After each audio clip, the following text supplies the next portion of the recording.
Hey everybody, Dave here from Practicon, and today we're going to be talking about a common problem and annoyance in most dental practices, and that is the little gray saliva ejector tip that's most commonly found on your saliva ejector valve.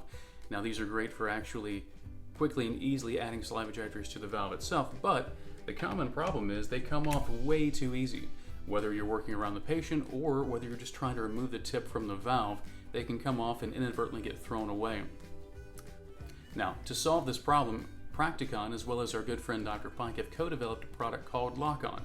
These amazing little saliva ejector tips go in place of the old gray tips and lock into place by the use of a unique Viton ring.